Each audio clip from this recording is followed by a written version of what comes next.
Thank you for a wonderful talk. So I'll start just by pointing out what a magnificent room this is.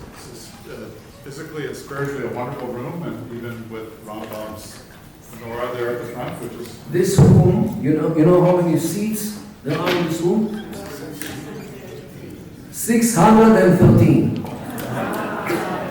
The number of its So I'll start with a question of my own. So I wonder what your thoughts are in that it seems like while people talk about the poor public relations of Israel, it's not really an easy thing for Israel to deal with, and for the Jewish people to deal with, in that people, maybe with the exception of people in this room, other Jewish people, Israelis, and my wife, people tend to be a little bit lazy. And so they outsource their thinking, and when the smartest people in the room, people who write for the New York Times or on the CBC, or the university professors are telling us constantly that Israel is at fault, it's a real challenge for people to rise above that. The average citizen doesn't really know the complexity of the situation, and so they outsource their thinking. So I'm wondering, how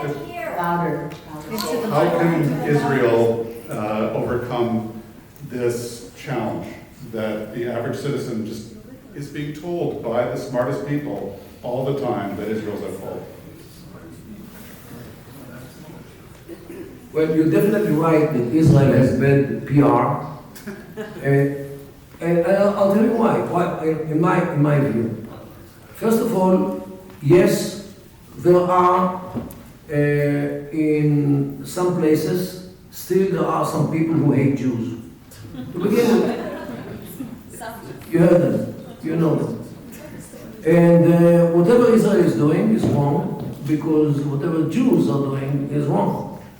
So start with this. First of all, there are sediments of anti-Jewish or Jew hatred here and there, which many things are being viewed through the prism of Jew hatred, to begin with. But it's not the whole explanation. The other explanation is the fact that Israel is a nation state. Nation state is viewed in the world of today, of the woke culture, as something which belongs to the past. What do you mean, nation state? Fascist? Almost Nazi. Nation state? Europe gave up on nationalism. France sold itself to all the unemployed of the world. Belgium, Netherlands, Spain, Germany, they all gave up on the altar of human rights and equality and the woke culture. And this is actually what happened in Europe. I highly recommend a very important book written by Douglas Murray, The Strange Death of Europe. And let me tell you, I'm more than sure that the Atlantic Ocean is not wide enough to keep the shores of this country and your neighbors in the south safe from the same problem which today sweeps Europe. Definitely. Look at what happens in campuses. It started in the campuses. Means that they are, in addition to Jew hatred, there are new trends of culture by which Israel is viewed as a pariah state. Since when do we need a nation state? And what do we need a nation state? Okay, so this is another problem which Israel has to face. Thirdly, yes, when there is a war, there are casualties. There is no clean war. And when jihadists are hiding in houses with women and children, naturally, women and children will be hurt. Otherwise, you cannot fight these jihadists. So what do they expect Israel to do? To go and ask everybody, are you jihadists or not? And then what? To put his ear? Okay. So this is a bloody war because the kind of war. It's not like a war against an army, like with tanks and cannons and personnel carriers. This is a war against people who are immersed in their society. So what can we do? We'll let them do whatever they like. So, We have questions from the floor. also, I want to remind people that because the event was free, I'd encourage people to check out, there's volunteers that are circulating where you could make a donation to the new website that's Newsrail that's will be run through the academy. Just in thinking about what you had said previously about the importance of power and strength for deterrence, for temporary peace, how does a possible impending arms race in the Middle East, spurred by the race to nuclear bomb by Iran, change the calculus in that? And what do you think Israel's response to that potential scenario should be? Well, definitely, what we face today is a situation where the Iranian octopus is sending its tentacles to failing states in the Middle East: Iraq, Syria, Lebanon, Yemen, Gaza. Each and every one of them is sponsored, trained, armed, equipped by Iran. And look, they live with organizations, not by states. Why? States are bound with international law, international Security Council, Human Rights Council, all these bodies, international bodies, which states are bound by. Organizations are free to do whatever they like, to accumulate whatever weapons they have, and to use them in whatever way they like. They don't give account to anyone in the world. And this is the satanic scheme of the Iranians to fill the Middle East with organizations, with militias, which are not bound to anything. And unfortunately, the world knew about this. Israel warned. It's not only the nuclear program, it's way much beyond the nuclear program. All these, and if you look at the map, I don't have it, but if you see Iraq, Syria, Lebanon, it's the north part of the Middle East, Yemen in the south part, like a nutcracker, in order to crack Israel, Saudi Arabia, Jordan, Emirates, in between. And this is what they built. The Houthis in Yemen and all the others in the north, means Iraq, Syria, Lebanon, in order to do this, with the middle Hamas. So this is the Iranian plan. And unfortunately, Iran was, I wouldn't say encouraged, but definitely able to do it with the consent of the free world. We have another question over here. I recall in a previous presentation you made here in Toronto, on a previous visit, you used the word chudna, but tonight you didn't use the word once, you used the word temporary peace. Could you elaborate? Hudna is a word taken from the vocabulary of the clan culture, the tribalism. Hudaybiyah peace is taken from the vocabulary of the Islamic culture, which are different. And just in very short, the tribalism in the Middle East, by the way, I highly recommend a book which was written not far from here in McGill by a Jewish anthropologist. His second name is Salzman. Paul Karl Salzman. This is his first name. Culture and Conflict in the Middle East.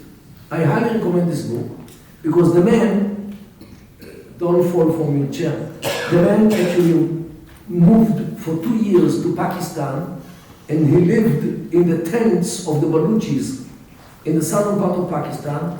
He ate their food and drank their water and documented everything which, like a good anthropologist, and he returned after 2 years to McGill and wrote this magnificent book about culture and conflict in the Middle East. I highly recommend because it will show you what tribalism means. I am theoretically writing chapter 2 or volume 2 to this book under the title Alive and Killing, Tribalism in the Modern Arab World. Okay? So this will be an implementation of what Salzman wrote. Now, tribalism in the Middle East is aged hundreds of thousands of years since human beings started to live in the Middle East. And I spared the description, I think I spoke about this in previous years, about the tribalism, which is the result of the desert. In the desert, you have to live like a tribe, otherwise you cannot defend your source of water. It's not like in Canada, which you take a 10-mile journey and you cross at least 3 rivers.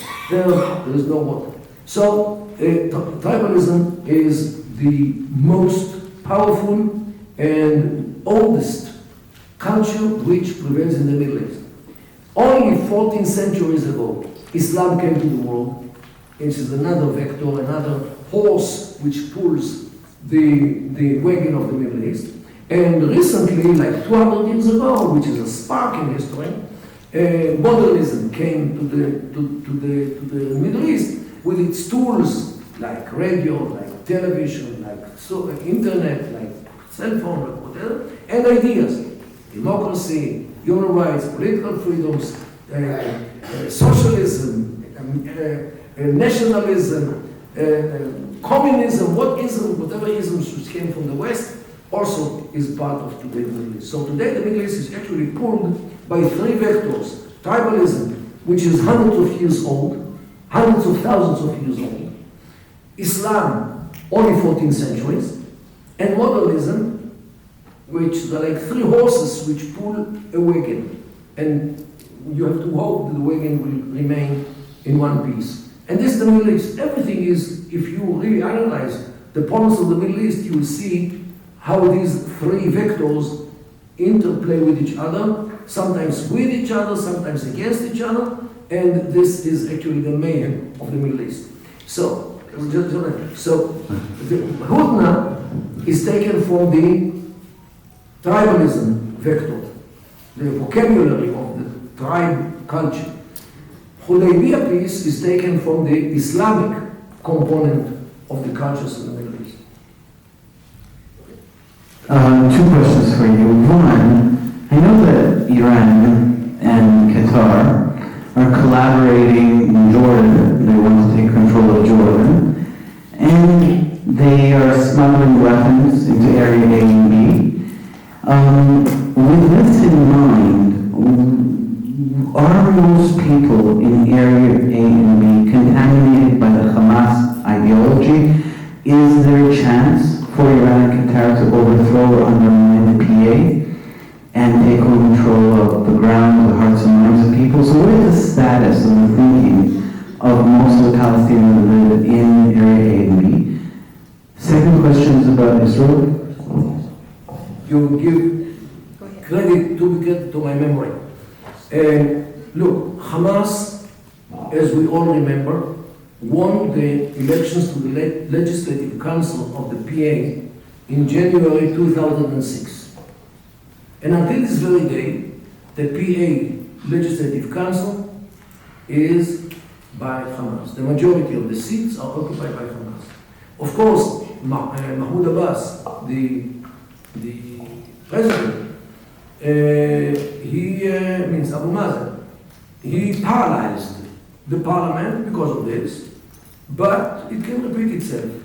So the Palestinian state, if established, God forbid, will turn into Hamas by 2007, when Hamas took Gaza over by force. This can also repeat itself. So either by force or by election, the Palestinian future state, if there is such a thing, will turn into Hamastan. You know, because it already happened, and it can happen again and again. So this is why whoever advocates the establishment of a Palestinian state, advocates, in a matter of fact, advocates another Hamastan, means another October 7 on steroids. Moti, thank you very much for your presentation. It seems to me that your portrayal of Islam today is a mixture of some very old and some newer, and it's all a mixture of that stuff all come together. But Underpinning that whole thing is an ideology and a dogma that has to do with successionism, has to do with taking over the world. And this seems to go on from generation to generation unchanged. Of course. And at the same time, similar to your analysis of it, it's a very Western analysis of it, we're living in a world where the individual is primary and very much the reason we have the whole woke ideology and all the stuff going on campuses is people feel that they can make their own decisions and decide how things should be outside of that kind of ideology. It's a personal thing. Myself, I would say we're bound by Torah, and that is our ideological barrier against the ideology of Islam. I don't see, is there some way that we can fight this ideological onslaught that goes on generation to generation to generation, regardless of what's going on in the common culture, in the popular culture? Look, first of all, you have to deal with, I think it's called the rules of engagement. Is this the term? Rules of engagement? Engagement with the invading culture which came to the West from the deserts of the Middle East is something which cannot be done by using democratic devices. This is it needs a new kind of combat, of engagement. I'll give you a good example. Because of the demographic situation in Europe and the low birth rate in Europe, Europeans need a constant influx of foreign workers, otherwise the economy will diminish. And on the other side of the Mediterranean, to the south, Nigeria, Libya, there are many people who are unemployed. So you need here people, there are people who are unemployed, naturally they cross the Mediterranean and they go to Europe. The first generation which goes to Europe is very thankful to the European countries which accepted them so nicely, gave them shelter, gave them health, gave them education, gave them clothing, and gave them social security. And the first generation usually is very peaceful. The second generation starts to ask questions, and the third generation, in many cases, is radicalized. And this is what happens in Europe. And what they do now, they are citizens, they are full citizens, but they have demands of Sharia law or Sharia courts. They want halal food in school.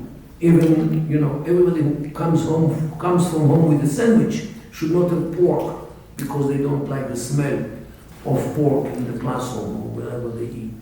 They don't like the bells of churches. They don't like alcoholic beverages in the supermarkets. They don't like contraceptives in the pharmacies. They don't like a male nurse to take care of women in the X-ray room or things like this. They don't like many things which Europeans view as, and they don't like the girls who sit around in the streets undressed. Okay? They don't like many things, and they start to impose their agenda on the supermarkets and the churches and everything. And this is where the problem starts. But they are citizens. What can you do with the rules of engagement which see the citizen with full rights? Okay? This is the problem. The culture of Europe is changing dramatically in front of our eyes, and everybody's paralyzed. What can you do? Because the rules of engagement do not give the European people any tools. That's why the right-wing parties won in such a way, only recently, 2 or 3 weeks ago, in the elections to the European Union. It is unprecedented, and it increases itself every time. Means that the future of at least this politics is all the way to the right. What are they going to do? Are they going to kick out all the migrants? What they will do in the industry? What will they do in the grocery shops? Because Europeans don't work in these things anymore. Europeans want to be lawyers, accountants, high-tech workers, politicians, and media people. That's all.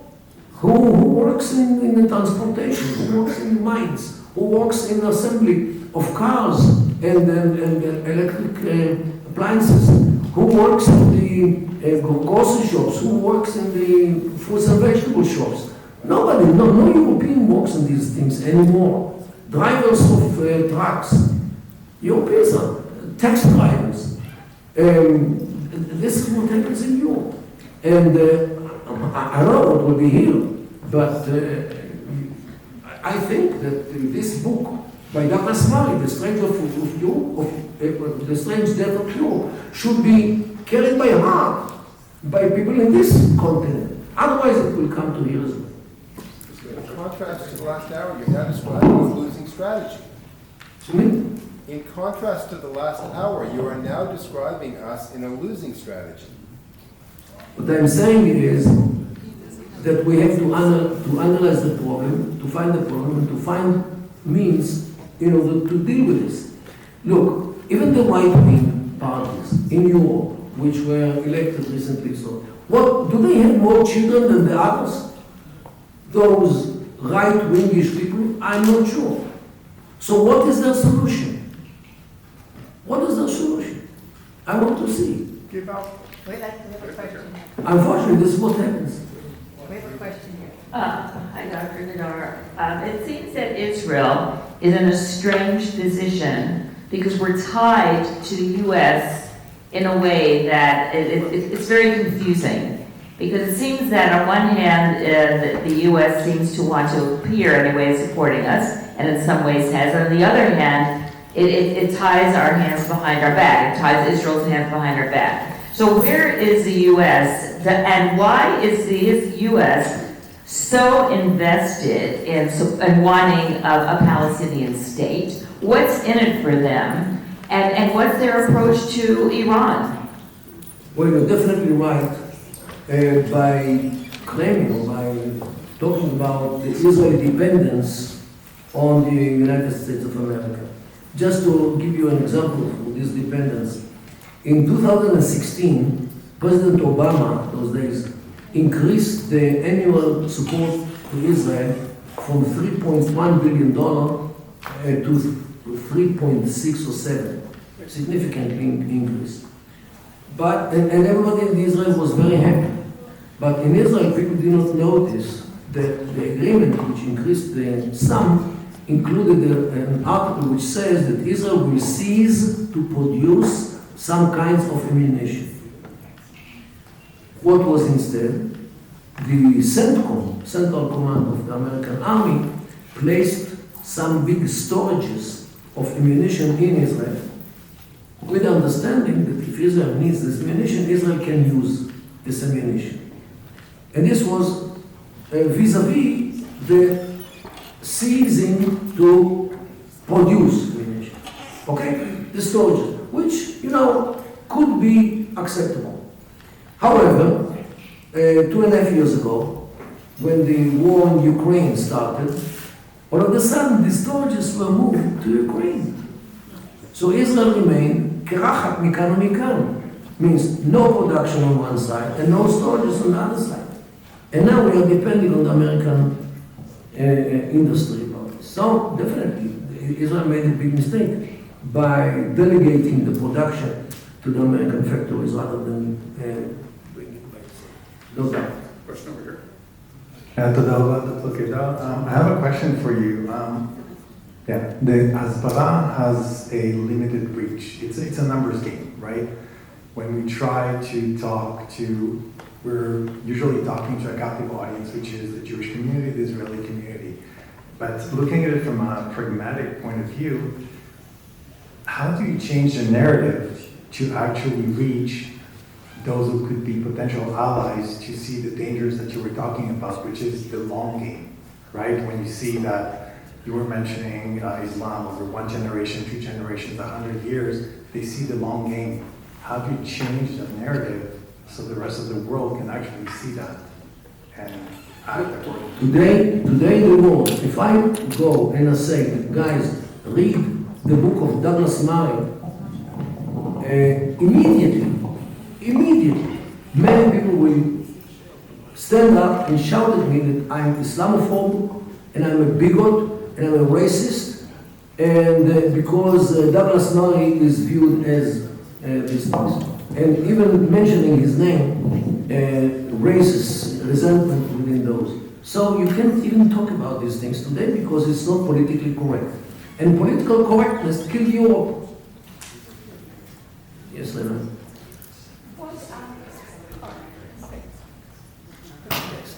Shalom Aleichem, Mordi. It's your friend Michelle. Thank you. Manishmat Beseda. I watched you on TV some time ago when you spoke about, correct me if I'm wrong, in April last year, your friends had forewarned you that this raid on the fence was going to happen and that you did go and talk with the powers that be. I was wondering why nobody listened. Whistleblowers sometimes are not so popular. You're right. So what shall I stop saying what I think that should be said?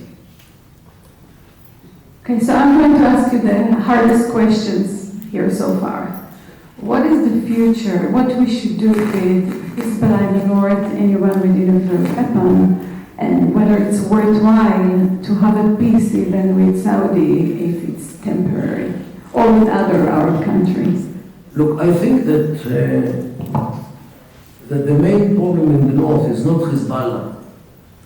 Is the question, Andrea? I think that the most disturbing question in the north is not what will happen with Hezbollah, but will Iran start a war with us if we attack Hezbollah? And since apparently there is no clear answer to this question, Israel still waits. Because as much as we are willing to stop Hezbollah, apparently Israel doesn't really want to start messing with Iran.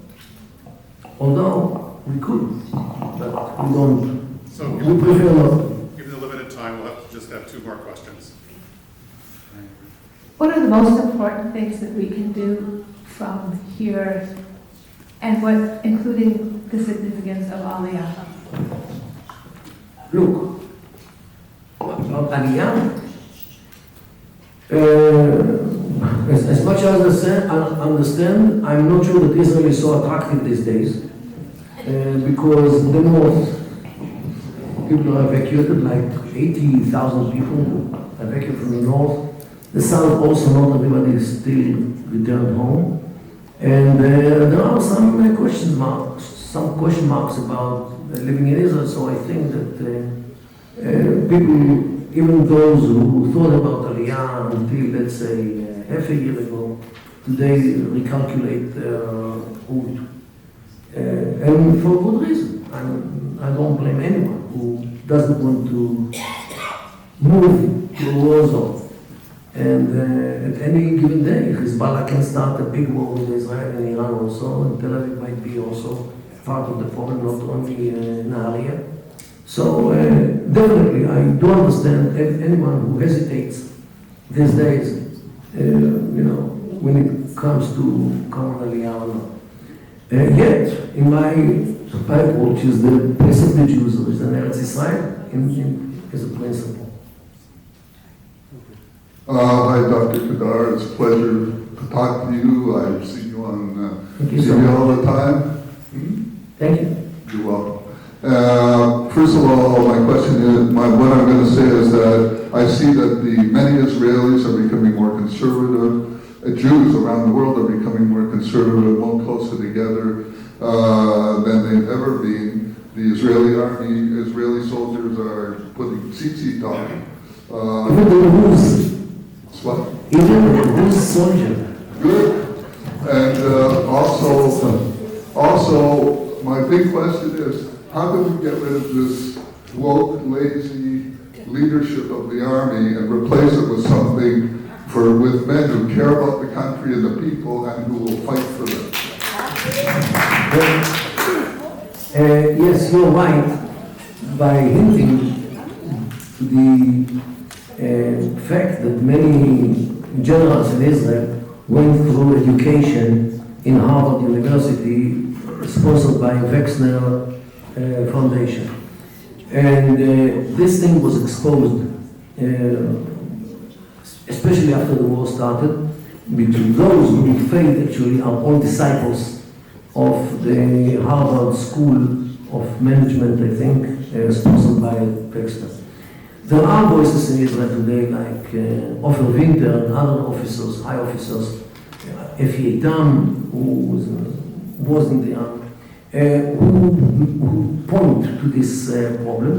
And let's hope that the Israeli leadership, after the next elections, whenever the next elections, will know how to put the right people on the right places rather than to put the wrong people. You know, the struggle is not between right and left.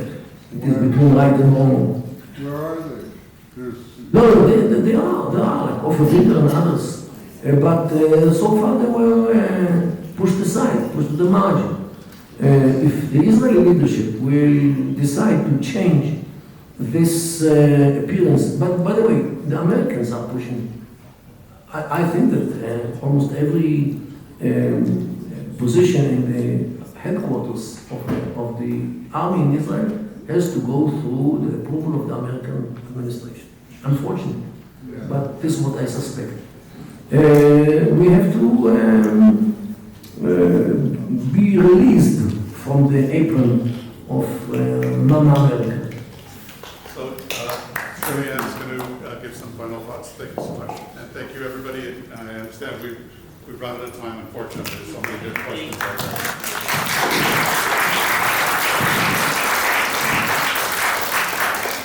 On behalf of everyone here, I want to extend our thanks and appreciation to Marty Wadafakar. You always seem to come through, and I know that everyone here is feeling as I'm feeling, that I've learned something new. You always seem to come through and give us something new to think about. Most important tonight, we learned that we have to think through the eyes of the Muslim Arab culture, how they see things, and you have helped us greatly to understand that. On behalf of everybody, we want to thank Rabbi Mendel Kaplan and the Chabad Shalom, and we also want to thank CAEF and Canadians for Israel's Legal Rights Committee, and the Toronto Zionist Council for their support, and many, many, many other organizations that I can't include the names of, it take too long. And thank you, Andrea, and thank you, Anita, and all the people from CAEF. And Monday, we just can't wait to come back again. I've known you for so many years, and each time I can't wait for you to come back. So thank you, thank you, thank you.